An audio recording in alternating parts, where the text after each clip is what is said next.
یہ واقعہ ہے آیت اللہ نصر اللہ بنی صدر کا. آیت اللہ نصر اللہ بنی صدر یہ فیملی نیم. اور امام خمینی ان سے اتنی محبت کرتے تھے کہ انقلاب کے بعد ایران کا پریزیڈنٹ ان کے بیٹے ابو الحسن بنی صدر کو بنایا. لیکن خود یہ شخصیت انقلاب سے 10 سال پہلے انتقال کر گئے آیت اللہ بنی صدر. یہ آیت اللہ نصر اللہ بنی صدر.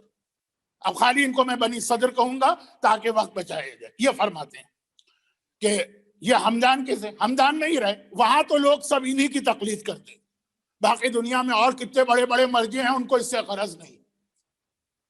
یہ کہتے ہیں کہ ایک دن ایک آدمی میرے پاس آیا، بہت پرانے شخص نہیں ہے، امام خمینی کے ساتھی میرے پاس آیا اور آنے کے بعد کہا کہ میں نے فلاں شخص کو ایک بڑی رقم قرضے میں دی تھی،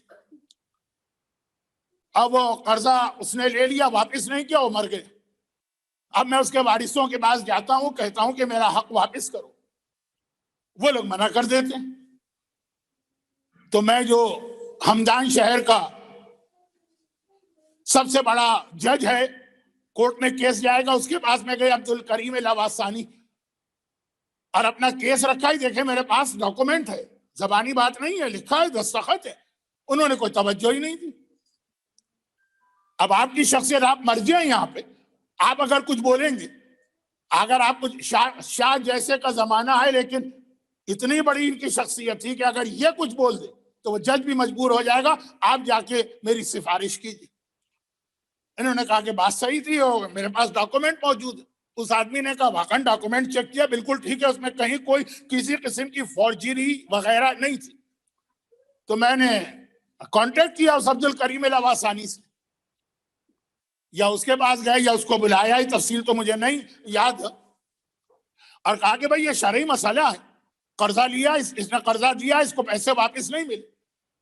کہا لیکن میں اس فیملی کو جانتا ہوں، اور وہ جو مرنے والے کی بیوہ انتہائی نیک عورت ہے، انتہائی متقیہ، پرہیزگار، مقدس. میں قسم شرعی کھا سکتا ہوں کہ وہ کبھی جھوٹ نہیں بولے گی، غلط بیانی نہیں کرے گی. وہ یہ کہہ رہے کہ میرے شوہر نے یہ قرضہ واپس کر دیا تھا. تو پھر پوچھا گیا کہ قرضہ واپس کیا، تو رسید لی تھی؟ کہا ہاں، اس نے رسید بھی لے لی تھی.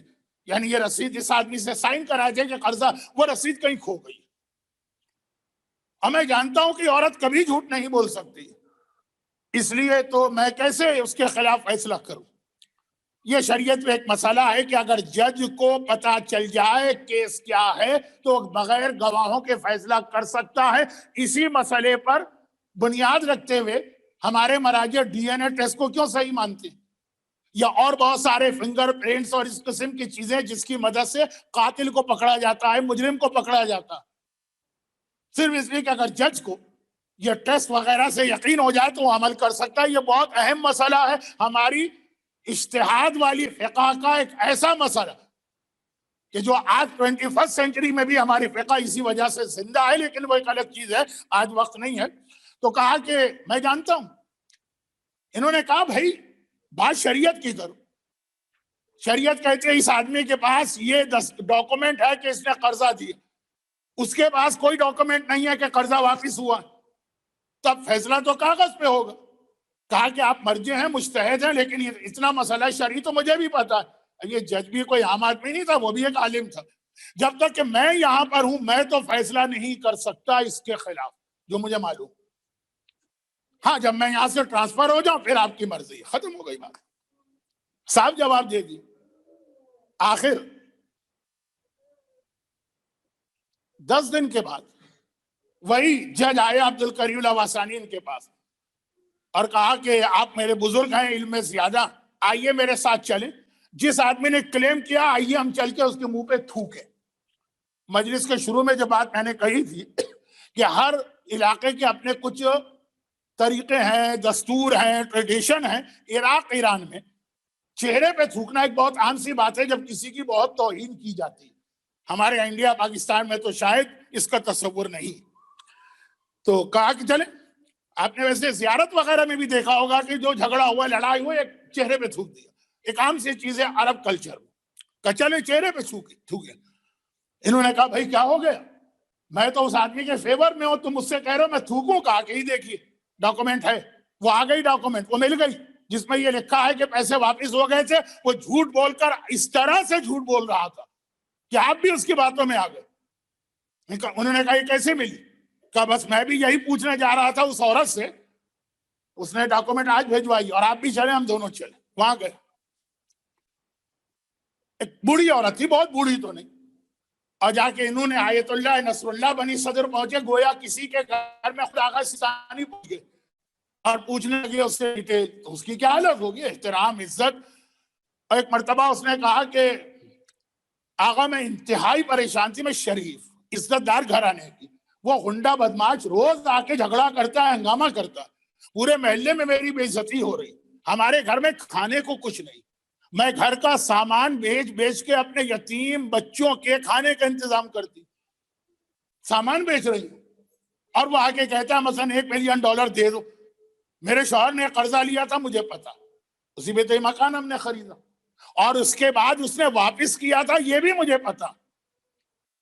لیکن وہ رسید, مردوں کا معاملہ تھا, میرے پاس رسید نہیں, اور روز میری توہین و بے عزتی ہو رہی. خدا نہ کرے کبھی آپ کو ایسے غنڈے بدماش سے سابقہ پڑے, جو یہاں تو ناممکن ہے لیکن انڈیا اور پاکستان میں نے اکثر گھروں میں دیکھا. وہ آتے ہیں, آنے کے بعد ایسی, ان کو تو اپنی زبان پہ قابو, اچھا زبان پہ تو یہاں بھی بہت سے مومنین کو قابو نہیں ہے, لیکن پھر بھی شریف عزت دار کرنا. کہا میں بہت پریشان ہوں, اور جب پتا چلا کہ کیس آپ تک پہنچ گیا تو اور زیادہ پریشان ہوں. تب مجھے یاد آیا کہ میرا شوہر مجھ سے اکثر ایک بات کہتا تھا کہ خاص عمل ہے کہ جب کوئی تمہارا مسئلہ حل نہ کرے یہ عمل انجام دو, اور وہ یہ کہ 110 مرتبہ صحن میں کھڑے ہو کے یا زہرا کہو, بس کچھ نہیں. لیکن میں لمبی چوڑی دعائیں, لمبے چوڑے اعمال نہیں بتاتا ہوں. بہت سارے لوگوں کی عادت ہوتی کہ وہ مومنین کے پریشانی کے لیے سلوشن دیتے ہیں, لیکن وہ لمبے چوڑے اعمال, لمبی چوڑی دعائیں. اردو کا ایک شعر ہے, جو شعر تو میں نہیں پڑھوں گا ممبر پر, خلاصہ یہ کہ کہتے ہیں کہ سر درد کے لیے مہندی کا لگانا بہت فائدے مند. اس شعر کی میں ٹانگ توڑ رہا ہوں تاکہ ممبر کا احترام باقی رہے. مہندی اب آج کل تو بازار میں تیار شدہ ملتی ہے, پہلے یہ نہیں تھا. مہندی کے پتے توڑنا پڑتے تھے, پتے, پھر اسے وہ سل بٹے پہ پیسنا پڑتا. تو اب شاعر کہتا ہے سنا ہے کہ درد سر کے لیے مہندی لگانا بہت مفید, مگر مہندی کو توڑنا اور سل بٹے پہ پیسنا, سل بٹا تو اس نے نہیں کہا, پیسنا, یہ تو خود ایک درد سر. جو دوا کا فائدہ اس سے زیادہ زحمت تو دوا بنانے میں لگتی ہے. تو ایسا عمل مومن کو بتانا, 100 دفعہ یہ پڑھو اور 1000 دفعہ یہ پڑھو, 500 دفعہ یہ پڑھو اور 2 مہینے یہ پڑھو اور 4 مہینے یہ پڑھو, وہ اعمال بھی ہوں گے. لیکن جب سمپل اور ایزی, اور خاص طور پہ جو پریشانی میں مبتلا ہو, اور خاص طور پر اگر وہ کوئی بہت بڑا عالم یا دعا پڑھنے کا ماہر نہیں, سمپل اور ایزی. میرے شوہر نے مجھے بتایا تھا 110 مرتبہ یا زہرا, میں طاقت بتا رہا ہوں لفظ زہرا کی. ہمارے ہاں لفظ فاطمہ کی طاقت تو مشہور ہے, وہ قفل والا واقعہ, لیکن یہ یا زہرا کی طاقت سنی. میں نے جب ہر طرف سے راستے بند ہو گئے تو ایک بار گھر کے صحن میں کھڑے ہو کے یا زہرا 110 مرتبہ پڑھا. تیسری رات آئی, ایک رات, اچھا یہ عمل تو یہ بچہ بھی کر لے گا اگر اس سے کہا جائے کہ 110 ٹائمز یا زہرا پڑھو.